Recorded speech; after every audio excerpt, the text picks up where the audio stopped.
ಎಲ್ಲರಿಗೂ ನಮಸ್ಕಾರ. ಕೃದಾ ಮಲ್ನಾಡ್ಗೆ ಸ್ವಾಗತ. ಈ ವಿಡಿಯೋದಲ್ಲಿ ತುಂಬಾನೇ ಟೇಸ್ಟಿಯಾಗಿರುವಂತಹ ರೆಸ್ಟೋರೆಂಟ್ ಸ್ಟೈಲ್ ಮಸಾಲಾ ಪಾಪಡ್ ರೆಸಿಪಿನ ತೋರಿಸ್ತಾ ಇದ್ದೀನಿ. ಇದು ತುಂಬಾನೇ ಈಸಿ ರೆಸಿಪಿ ಮತ್ತು ಕಡಿಮೆ ಇಂಗ್ರೀಡಿಯೆಂಟ್ಸ್ ಇಂದ ಮಾಡಬಹುದು.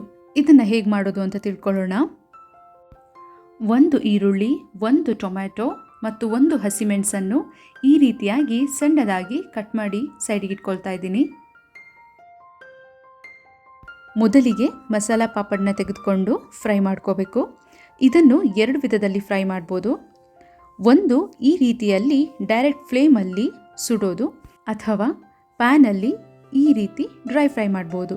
ಇದಕ್ಕೆ ಸ್ವಲ್ಪ ಎಣ್ಣೆಯನ್ನು ಸಹ ಸೇರಿಸ್ಕೊತಾ ಇದ್ದೀನಿ. ಸೊ ನಾನಿಲ್ಲಿ 2 ರೀತಿಯಲ್ಲಿ ಫ್ರೈ ಮಾಡೋದನ್ನು ನಿಮಗೆ ತೋರಿಸಿದ್ದೀನಿ. ಯಾವುದು ಕನ್ವೀನಿಯೆಂಟ್ ಆ ರೀತಿ ನೀವು ಫ್ರೈ ಮಾಡ್ಕೋಬೋದು. ಇವಾಗ ಫ್ರೈ ಮಾಡಿರೋ ಪಾಪಡ್ಗೆ ಒಂದೊಂದೇ ಇಂಗ್ರೀಡಿಯೆಂಟ್ಸ್ ಹಾಕ್ಕೊಳ್ತಾ ಇದ್ದೀನಿ.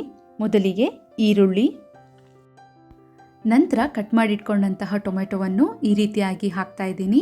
ನಂತರ ಹಸಿಮೆಣಸು, ನಿಮಗೆ ಎಷ್ಟು ಖಾರ ಬೇಕು ಅಷ್ಟು ಹಸಿಮೆಣಸನ್ನು ಇಲ್ಲಿ ಹಾಕ್ಕೊಳ್ಬೇಕಾಗತ್ತೆ.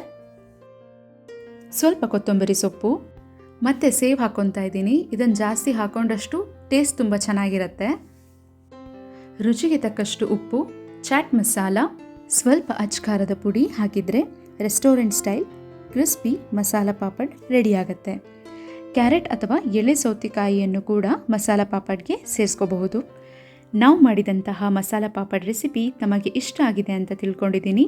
ಇಷ್ಟ ಆಗಿದ್ದರೆ ಈ ವಿಡಿಯೋಗೆ ಒಂದು ಲೈಕ್ ಕೊಡಿ ಮತ್ತು ಕಾಮೆಂಟ್ ಬಾಕ್ಸಲ್ಲಿ ನಿಮ್ಮ ಅಭಿಪ್ರಾಯವನ್ನು ತಿಳಿಸಿ ಮತ್ತು ಶೇರ್ ಮಾಡಿ ಅಂತ ಹೇಳ್ತಾ ಮತ್ತೊಂದು ವಿಡಿಯೋದಲ್ಲಿ ಭೇಟಿಯಾಗೋಣ.